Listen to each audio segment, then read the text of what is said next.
Welcome to the STEM Confidence Podcast, where we talk about how to turn your data into powerful insights.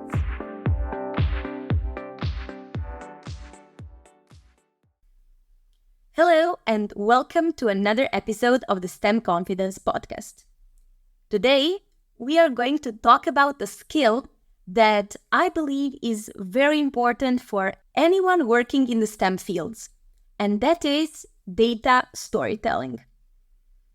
In this episode, we are going to dive deep into the art of data storytelling and explore why it is so important to explain your results or findings in a way that not only informs, but also captivates your audience, whether you are giving a presentation, a talk, or writing an article.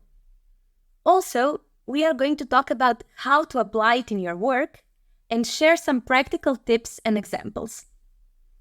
Now, when I mention storytelling, which I believe you've heard something about, you might immediately think of classic tales, novels, or even some of your favorite movies. We are talking about creating a narrative or a story and choosing a protagonist that encounters a problem that eventually gets resolved.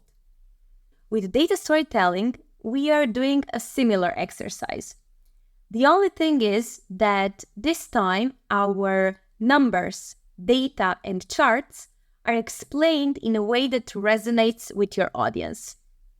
But before we dive deeper into the topic of data storytelling, some of you might be wondering, why do I even need it? My audience consists of experts in my field who already understand my work. So, first and foremost, it is very unlikely that anyone actually understands your work unless you explain it properly. And one of the best techniques to do so is indeed data storytelling. Also, storytelling is a bridge between the abstract world of data and the tangible world of human experience. As we know, we as humans are hardwired to connect with stories. They engage our attention, spark our curiosity, and help us remember information much more effectively than a vague list of facts and findings.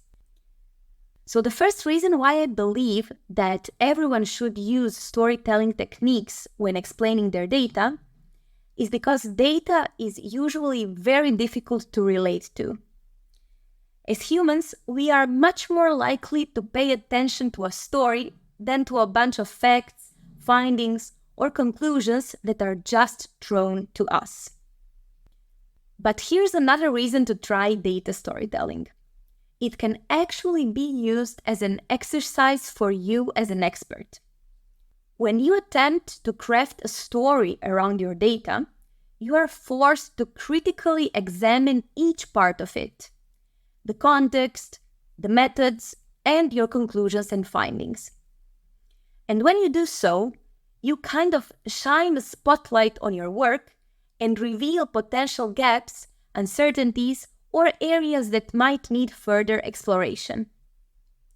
In summary, that would mean that storytelling is not only about engaging your audience, it is very often also about sharpening your own understanding of your work. But let's go back to the topic.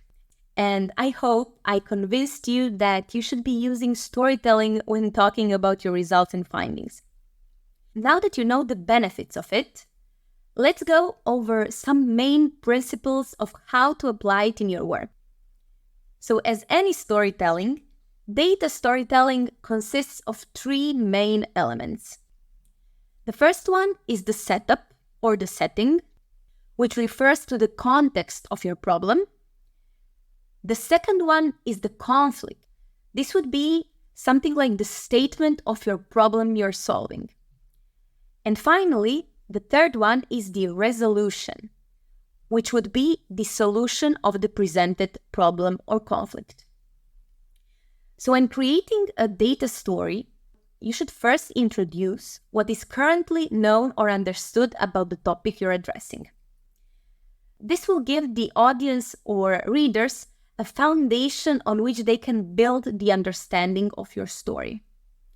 For example, let's say that you discovered something new in your field. To put your story into context, you would start by explaining the broader picture in which your discovery fits. You can talk about the existing theories and gaps that are found.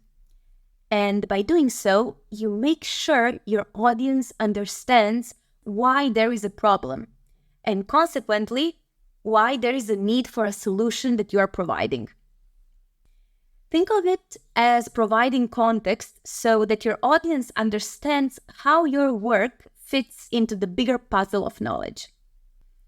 If you're giving a talk, you might even include examples that are more relatable in the day-to-day life.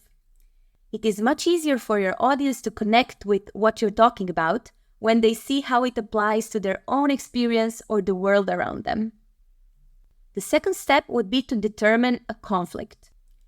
The conflict in your data story represents the challenge or problem that your work or research aims to address. In a more scientific context, this could be a research gap or an unanswered question. Remember that it is your job to explain why this conflict is significant and why it is crucial to understand it. Also, here is your opportunity to discuss the challenges that are encountered due to this conflict. For example, you should explain how does this unknown or unresolved issue slow down the progress in the field. And by painting a clear picture of these challenges, you help the audience appreciate the need for a resolution. And finally, after you set the context and establish a conflict, you're ready for the resolution. In the resolution phase of your data story, you present your discovery or proposed solution. You should explain how your work or research bridges the gap and addresses the conflict within the given context. This is also the moment to discuss the impact of your resolution. How does it advance the knowledge in the field? What are some practical implications of it? You should highlight how your proposed solution changes the current understanding and offers a new and different perspective. And finally, another important element of this method is that you should adapt your story to your audience. It makes sense that you would not speak the same way to people who are experts in your field and to people that are professionally a little bit further away from your expertise. Try to put yourself into your readers' or listeners' shoes and imagine what is the story that would most likely be understood. By following these steps, you make sure that your audience not only understands the significance of your work, but it also helps them follow a logical progression from context to resolution. Data storytelling is a method that allows communicating complex findings in a way that is both engaging and compelling. And when you start applying it, you actually realize that it can be applied to any result, any finding, and any chart or plot you are showing.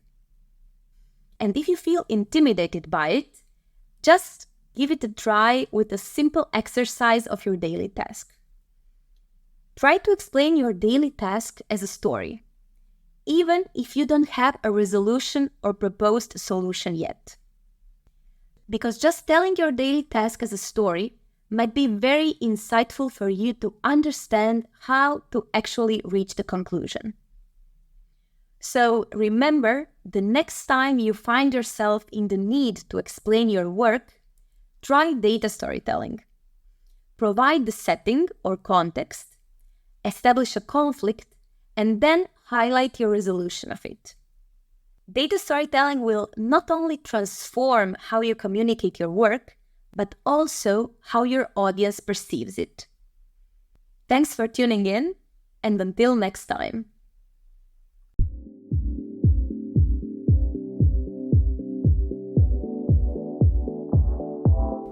Thank you for listening to this episode. If you are ready to elevate your communication skills and transform your data into valuable insights, schedule a free discovery call on the link in the description.